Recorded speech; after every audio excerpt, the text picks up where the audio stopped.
골로새 교회를 개척했습니다. 누가? 바울의 제자인 에바브라라고 하는 평신도 사역자가. 그리고 평신도 사역자가 교회를 개척해서 섬겼습니다. 그러는 중에 자기의 스승인 사도 바울이 로마 감옥에 갇혀 있습니다. 그래서 골로새 성도들의 연보를 좀 받았겠지요.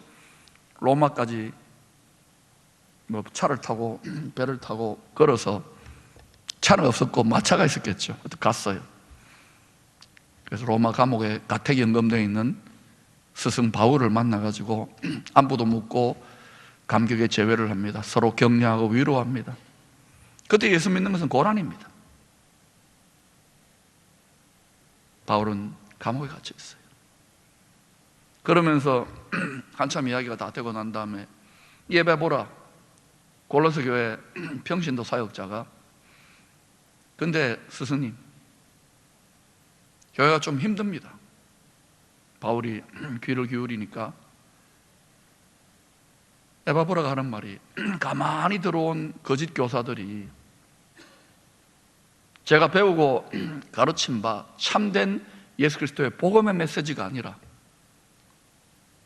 잘못된 가르침, 가짜 복음을 전하니까 사람들이 자기 욕심에 이끌려가지고 자기 사욕을 따라 귀가 가려워져서 스승을 많이 둔다고 이리 흔들 저리 흔들 믿음이 흔들리고 믿음에서 떠나거나 교회를 떠나는 성도들이 생겨나고 있습니다.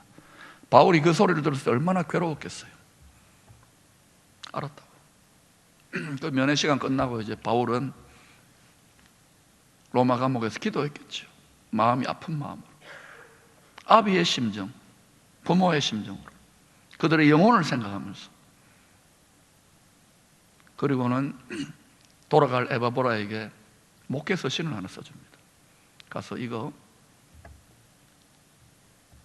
읽혀주고 전달하라고. 바로 이 바울의 옥중 서신이 골로새서입니다.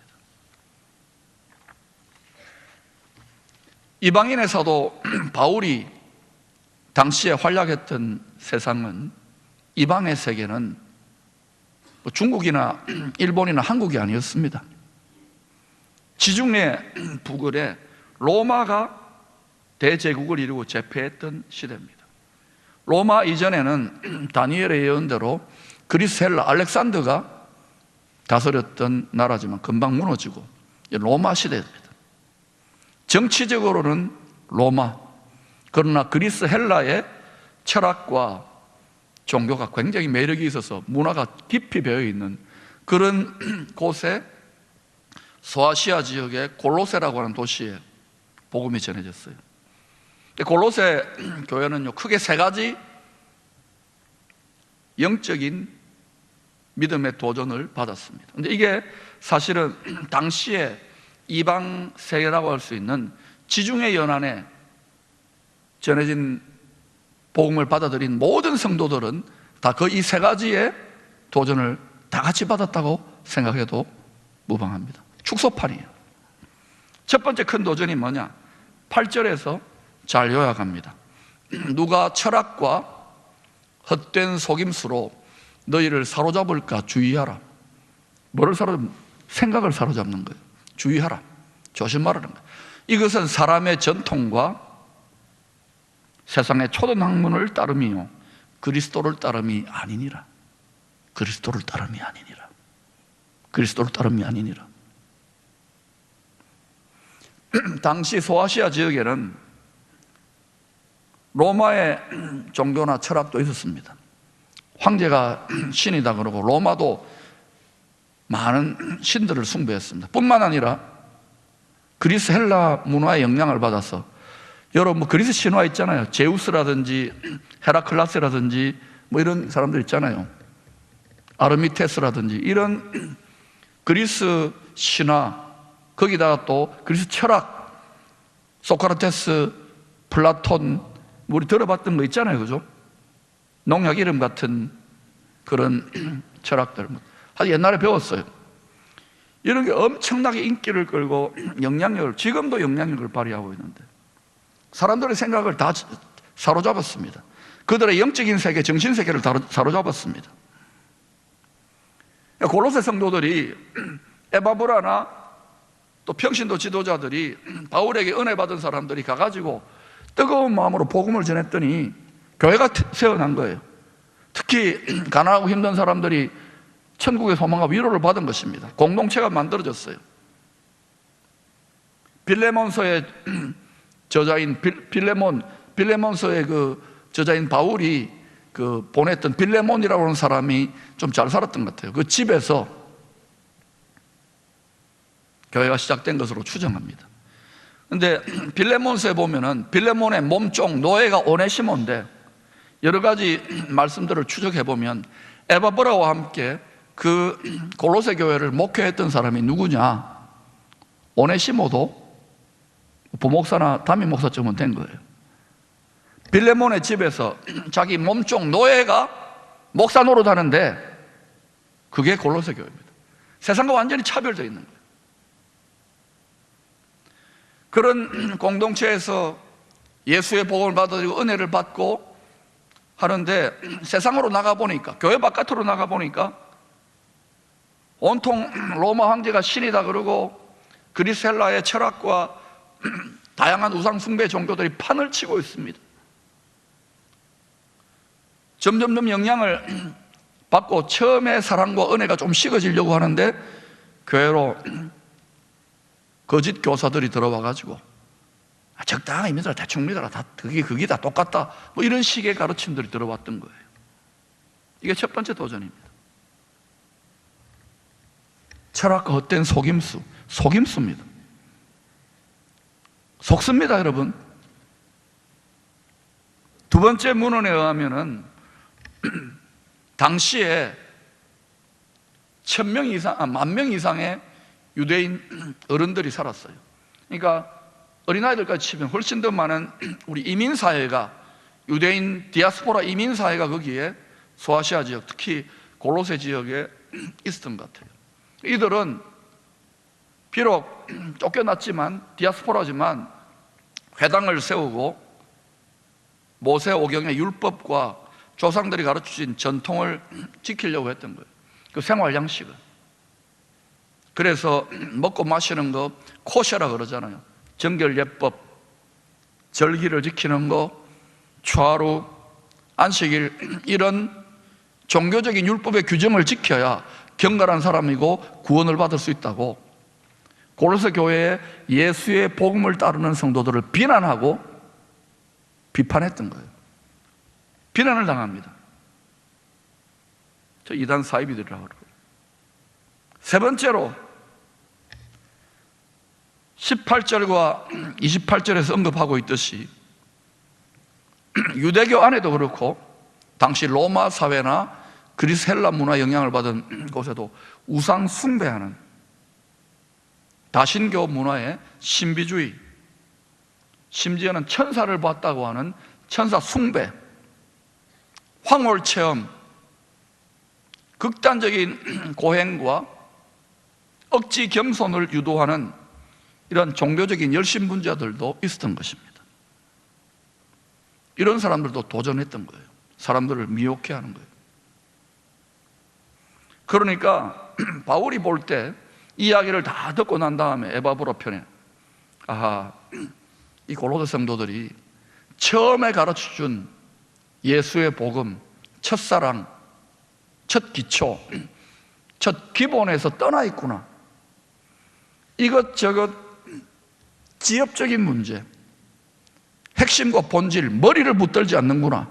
그래서 교회의 머리 되시고 복음의 근본이 되는 예수 그리스도의 십자가와 부활의 능력의 복음에 대해서 오늘 본문 9절부터 15절에 설명을 하고 있습니다.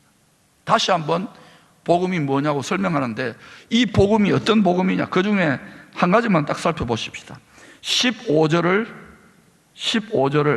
우리 같이 한번 읽어보십시다. 시작. 통치자들과 권세들을 무력화하여 드러내어 구경거리로 삼으시고 십자가로 그들을 이기셨느니라. 무엇으로 이겼다고요? 무엇으로 이겼다고요? 여러분, 이때 통치자들과 권세들은 당시 로마 황제나 그 소아시아 지역의 총독을 말하는 게 아닙니다. 그 권세자들의 배후의 역사는 타락한 천사 사탄의 왕국의 통치자들과 권세자들과 어둠의 주관자들과 하늘에 있는 악한 영들을 말하는 거예요. 사탄의 세력들을 영적 세력들을 말하는 것입니다. 무력화시켜 버렸어요. 다 발가벗게 드러내어서 구경거리로 삼으면 누구의 구경거리? 가장 높으신 하나님과 천군 천사들과 의인의 영혼들의 구경거리로 삼아버렸어요. 그리고 십자가로 그들을 이기셨다는 거예요. 여러분, 십자가가 세상 사람들에게는 미련해 보이고 끓이는 것이고 부끄러운 것이고 수치스러운 것인지 몰라도 예수를 믿는 우리에게는 십자가는 하나님의 지혜요 하나님의 능력인 줄로 믿습니다. 여러분이 진실로 이 혼돈과 어둠과 공허한 세상을 이기기를 원합니까? 십자가. 왜 불시험의 영광로를 통과합니까? 자기 십자가를 지고 가는 성도들이 아니면 다 떠내려가요. 교회도 십자가의 구원의 복음을 외치지 않으면 다 떠내려가요.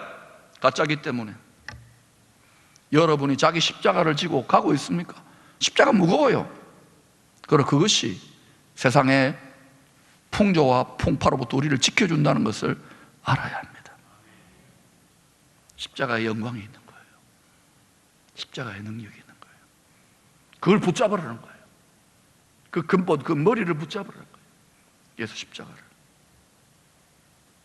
그리고는 21절, 22절에서 훨씬 더 강하게 세상의 가르침들에 대해서 책망하고 경고합니다. 21절에 뭐라고 합니까? 곧 붙잡지도 말라는 거예요. 엮이지 말라는 거예요.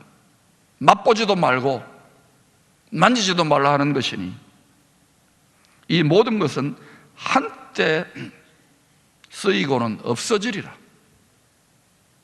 사람의 명령과 가르침을 따르느냐. 잠시 유행하는 거예요. 세상 풍파는 나날이 갈리어도.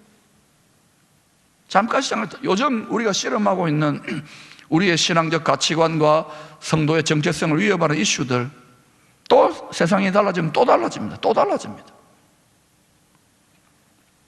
한때 쓰이고는 없어져요. 이것은 잠깐 반짝하는 유행이에요. 그러나 신앙은 유행이 아닙니다. 십자가는 유행이 아닙니다. 우리는 절대 진리의 복음을 붙잡고 있는 거예요. 이 시대는 포스트 마더니즘 시대. 절대 진리는 없다. 다시 말해 하나님이 없다는 시대예요. 아니에요. 사람들이 명령한다고 이 세상에 헛된 가르침이 있다고 그것을 따라갈 것입니까? 예수 십자가를 따라갈 수 있기를 소망합니다. 겉으로 드러난 제도, 사상, 문화의 배후에 숨어서 사람들의 생각을, 머릿속의 생각을 마사지함을 통하여 온 세상을 자기 뜻대로 주무르려고 하는, 하나님을 대적하는 영적인 힘에 대하여 바울은 이렇게 설명했습니다. 그런 허물과 죄로 죽었던 너희를 살리셨도다. 그때 너희는 그 가운데서 행하여 이 세상 풍조를 따라, 이 세상 풍조라는 것은 코스가 있다는, 이 세상은 생로병, 마지막에는 뭡니까? 사람의 코스나 세상의 코스는 똑같아요. 우리는 어떻게 되야 되느냐? 예수 안에서 생로병구로 가야 됩니다. 할렐루야. 태어나서 나이 들어가고 늙어가고 병들지만 구원의 길로 가야 돼요. 영생의 길로 가야 돼요. 영원한 영광의 상급의 길로 가야 돼요. 세상에 나이 들어가는 사람, 겉사람은 후패하여 가는 사람은 똑같지 않아요. 우리의 속사람은, 우리의 영혼은, 우리의 믿음은 날로 날로 새롭도다. 지금이야말로 여러분의 믿음이 진짜인지를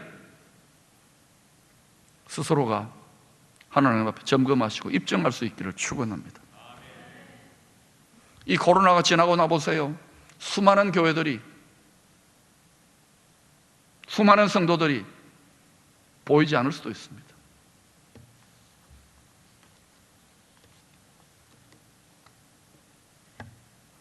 공중의 권세 잡은 자를 따랐으니 곧 지금 불순종의 아들들 가운데서 역사하는 영이라. 예수를 믿지만은 순종하지 못하도록 유혹하고 미혹하면 우리에게도 불순종의 영이, 악한 영이 역사하고 있다는 걸 알아야 되는 거예요.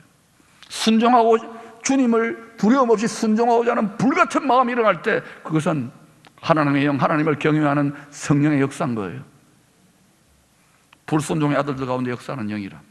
전에는 우리도 다 그 가운데서 우리 육체의 욕심을 따라 지내며 육체와 마음에 원하는 것을 하여 다른 이들과 같이 본질상 진노의 자녀이었더니, 세상이 다 음란한 짓을 한다고 다 음란으로, 세상이 다 거짓말한다고, 세상이 다 뇌물 받는다고 그리로 가면은 그건 육체와 마음에 원하는 육신의 욕심, 육체의 정욕, 육신의 생각을 따라 하나님과 원수가 되는, 민노라 하지만 원수가 되는, 자식이지만 왼수가 되는 길로 간다는 것을 두려워해야 되는 거예요. 하나님을 사랑한다고 하면서 오늘날 이 시대에 하나님을 두려워하지 않아요. 하나님의 심판을 두려워하지 않아요. 하늘 아래 이 세상 모든 만물들은 각각의 크고 작은 몸 시스템들이 서로 네트워킹 되어 있습니다. 연합되어 있습니다. 그리하여 전체 세상 몸 시스템, 세상 체제를 구축하고 있습니다. 체제는 머리의 정신, 생각, 뜻을 담는 그릇입니다. 몸 시스템이 복종하여 섬기는 왕, 하나님이 머리입니다. 머리. 그리스도의 나라는 그리스도를 머리로 하는 체제의 왕국입니다. 교회와 성도들은 사탄이 온 세상을, 사람들의 머리를 쪼물딱 마사지해가지고 온 세상을 미혹하고 유혹하여 세상의 우두머리 노릇하려는 세상 체제 속에서, 아닙니다. 예수 그리스도가 우리의 머리입니다. 예수 그리스도 우리의 구원자요 왕이요 하나님입니다. 이것을 드러내기 위하여 머리가 머리 되시도록, 그리스도가 그리스도 되도록 믿음의 선한 싸움을 싸우며 악한 영들과 싸우는 그리스도의 군대요 파견받은 군사들이라는 것을 아시기를 바랍니다. 우리가 싸우지 않으니까. 사랑하는 여러분, 여호수아 시대에는 다 싸웠어요. 여호수아 시대의 승리의 비밀이 무엇인지 아십니까? 여호수아 시대 하나님의 놀라운 능력이, 놀라운 영광이 그 시대에 나타났어요. 가장 영광스러운 하나님의 백성들, 하나님의 영광의 시대였습니다. 그 이유가 뭔지 아십니까? 여호수아가 자신의 사명을 다 감당하고 믿음의 선한 싸움을 다 싸우고, 자기와 함께 믿음의 선한 싸움을 싸웠던 그 시대의 동력자들과 다음 세대들에게 이 말씀을 남기고 유언을 합니다. 이렇게 여호수아 24장 15절 자기의 인생을 요약하고 유언을 남깁니다. 너희가 섬길 자를 오늘 택하라. 오직 나와 내 집은 여호와를 섬기겠노라. 머리가 누구냐는 거예요. 우리가 섬기는 왕이 누구냐는 거예요. 주군이 누구냐는 거예요.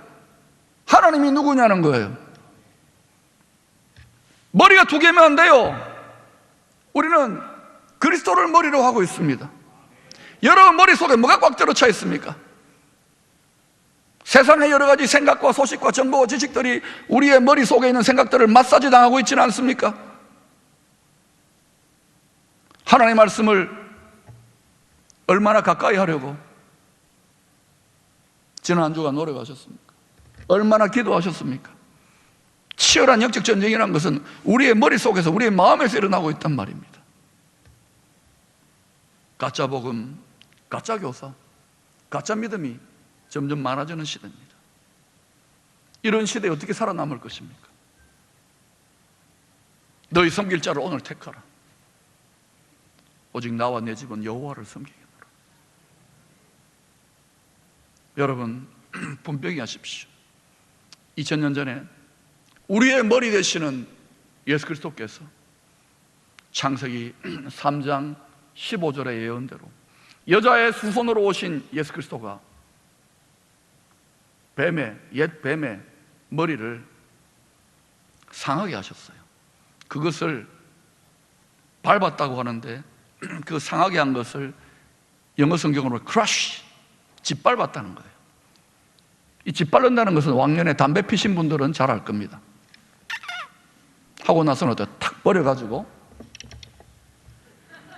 이게 짓밟는 거예요. 머리를 짓밟아 버렸다는 거예요. 사단은 자기의 날이 끝날 것을 알고 있습니다. 심판받을 걸 알고 있습니다. 끝으로 갈수록 어떤 일이 납니까? 머리를 밟았으니까, 아직은 살아있으니까 머리를 밟았으니 어떻게 돼요? 이걸 뭐라 그럽니까? 나는 그런 소리를 안 해요. 발악을 하잖아요. 발광을 하잖아요.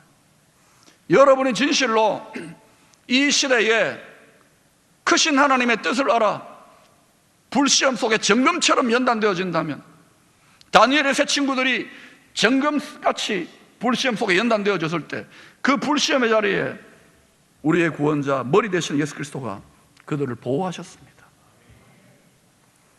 우리는 또 다른 방식으로 우리를 보호하시겠지요.